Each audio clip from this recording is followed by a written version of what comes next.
Hello! I made some logic gates for binary. So unfortunately, they're awful. Oh! Yes! I'm stupid. Hello guys, today me and EJO are working on hexadecimal logic, or more precisely, why it doesn't logic. Disclaimer, I am not a math person and have no idea what I'm talking about. If you want to see specific parts of the video, like where I build an addition quote-unquote gate, or me ranting about hexadecimal logic in Gimp, then I'll leave those as timestamps. Here's a NOT gate. Oh, Nothing else my works God. because I thought this was an OR gate, this is not an OR gate, and I'm just going to put, like, just here, a picture of what the logic table for an OR gate looks like in hexadecimal. It is not this. This is a greater than gate. What? This is a NOT gate. The NOT gate This actually is works. a- We have one gate. This is a less than gate. This is a less than gate. It's supposed to be an AND gate. And this doesn't work. It's supposed to be, I think, a subtraction gate. I've lost track. Yeah, that was subtraction. And then this is an addition gate. Does this one work? I haven't finished it yet because it was late when I built this and I didn't put in a red coder. This should work, except for a few fun issues, but we'll get to the issues later. I mean, hey, However- at least I can make an addition. However, Techno 3D, there's a slight issue with these gates, is there not? Would you care to explain what the issue is? Okay, so let's go. This is. So the thing is, if you look at the truth table for how these gates are supposed to work for hexadecimal, you realize that what we're doing with the gates, or what we're doing to imitate, like how the truth table was made, is basically splitting up your hexadecimal into its individual binary parts, right? So you have 4 bits in a hexadecimal number, and then doing operations on every one of them. What we're trying to do is not that, which means that we haven't gotten any of the right answers. This gate makes kind of sense if you think about it. So you have 2 inputs, right? And then you're just getting whatever's the greater output out of them. This is not a NOR. That's not how that works. This is just greater than. This is this inversion actually works. That is not. That is inversion. This, oh lord. This is a less than symbol. This is less than, because if you think about what this is basically doing the greater than, but we invert them and then invert it once more. Which basically means that if you have 13 versus 14, 14 is greater, but if you invert them, 13 is greater because 13 inverted is 2, 14 inverted is 1. So that's how that works. Hang on. One thing I want to say though first is this works thanks to De Morgan's law. De Morgan's law. Not really De Morgan's law. Well, I mean, sort This of. was supposed to be De Morgan's law. This is not De Morgan's law. Hang on. I've just realised something, mate. What? We can make a not greater than gate. That's less than or equal to. Calling it a gate is now very, very stretching the definition of what a gate is. This is just an operation. This is a... We're stretching the definition of the word logic gate to its very limits here. I think we're breaking the constraints. I'm not gonna lie, when I saw this, I didn't understand, and when I'm looking at this now, I did not understand. So this is something. This is supposed to be a subtraction gate. I don't know how it's supposed to be a subtraction. Under the same principles that a XOR gate works in Minecraft in binary, and I'm just going to quickly tab out so I can get you the picture I'm talking about. Let's see. Okay, and now this is addition. Okay, I'm gonna speedrun building addition because I am. Why not, right? Addition. So what you have to do is you first you need to invert your signal. So to invert your signal, the reason we're doing this, I might show a proof. Let's see if I show a proof later. So we do 4, right? And what happens is if you use F3 to see what this is. Now this is 11. Now why are we making it 11? Is because we are going to shoot. I need to subtract this value from it. Okay, so this is gonna be, so let's say you're, I forgot what the two parts of subtraction operations are called, but this is your x, this is your k. You're doing x plus k, right? So we're doing x, invert it. Now we're going to subtract that. So let's say we have 1 and 4. Oh, I've offset these gates, so this is terrible. So now we have the value 15, which there. This is an adder. subtraction. There you Is this go. an adder? We have, this is 11. We do 11 minus 1, which is going to be 10, and then we invert it again, which is going to be 5. What is 4 plus 1 is 5. So this works. This is how this works. The reason this works is because you do 15 minus your x value, which is inverted x, then you subtract k from that, and then you do 15 minus that total. And if you actually expand out everything, if you distribute out everything, that gets you 15 minus 15 plus x plus k, which is basically addition. So this is how you use subtraction to make addition. It's not a gate. This is just addition, right? Addition works. Now, the reason none of these work... This is the addition gate. This is the addition gate. Okay. Yes, the reason, this is a gate. The reason none of these except not work is because if you think about it, trying to do and or on a number that is not binary or Boolean doesn't make sense. Because what is 2 or 3? 2 or 3, if let me pull up the 2 or 3 is 3. Okay, that one makes sense. What is 4 or 2? 4 or 2 is 6. Why? This doesn't make any intuitive sense. So the reason that logic for hexadecimal doesn't work is because hexadecimal logic itself is not logical.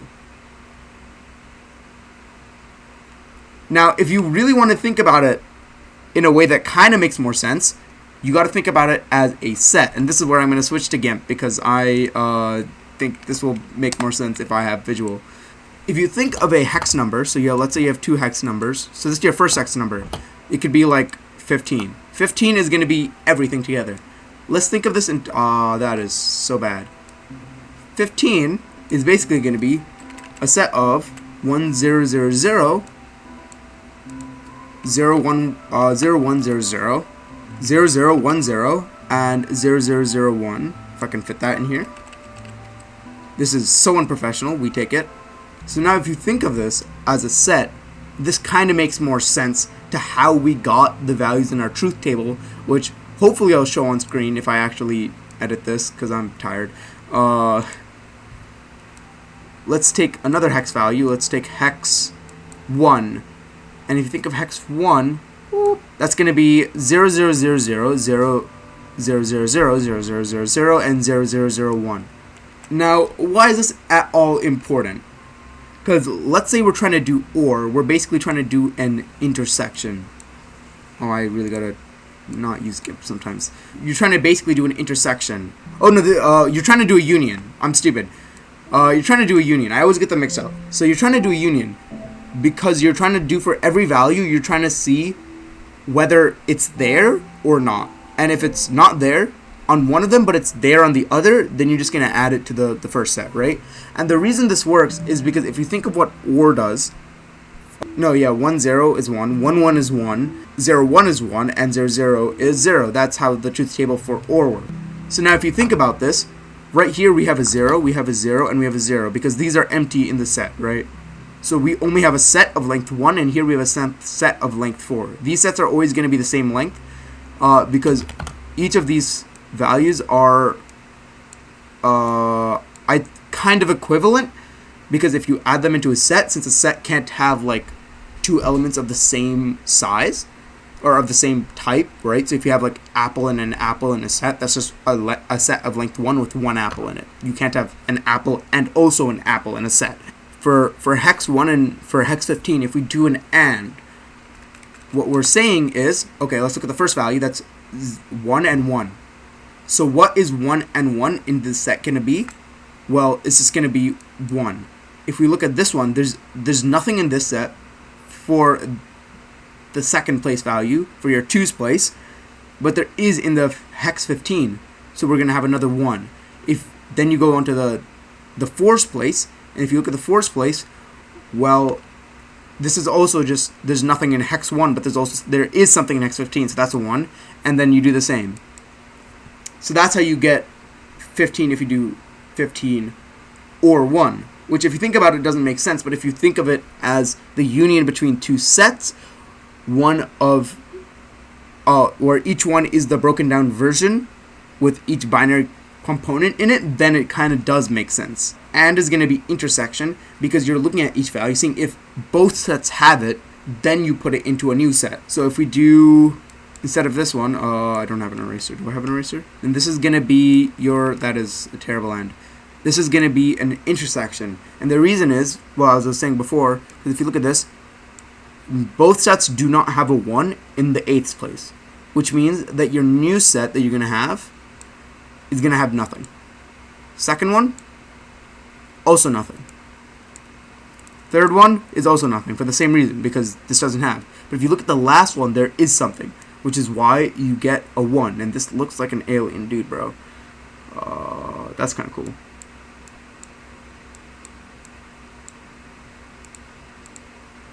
That is cursed. Anyways, so that's why that works. So this is basically what hexadecimal logic is supposed to be. Hexadecimal logic is basically you splitting down your hexadecimal number into its binary components, the 4 bits that make up your hex or your 1 byte. And on each of them, you're either doing an intersection or you're doing a union, which is basically the same as doing an operation on each place value, right? So doing AND on each place value, doing OR on each place value. But if you think about it, why is this useful at all? This is just doing set math. And for the purpose of trying to do something analogous to binary logic, we're not going to get the same thing because there's no hex algebra. There's only Boolean algebra or binary algebra. There's really nothing that I can think of, unless someone can prove me wrong, that we really gain from trying to do truth tables like we do in binary and also doing them in hexadecimal. Which is why none of this really matters or makes sense, because you cannot, unless there's like a really weird math way, try using comparators, which compare values or subtract values, to do set operations. This concludes my TED Talk. This was a very long ramble. You can tell that I have been doing work for like 2 weeks nonstop. Please help me. Equality Gate, or as a Doctor Who 42_8 EJO Studios would call it. What do you call it? Oh yeah, the science gate. Yeah, there we go. A gate is stretching this. I mean, this is more of a gate than some of the other things you've seen. So yeah. So how do we do equality? So we have less than and greater than kind. We have compare, right? So compare will only let something through if the input on the side is less than or equal to the value coming in from the bottom. So my idea was, well, okay, so let's say you have 4 and 3, right? So what we do, well, if this is 3, this is, I've dropped my block. This is 4 or something, or 5. That means that basically this 4 should cancel out this 3. But this 3 should cancel out this 4, question mark?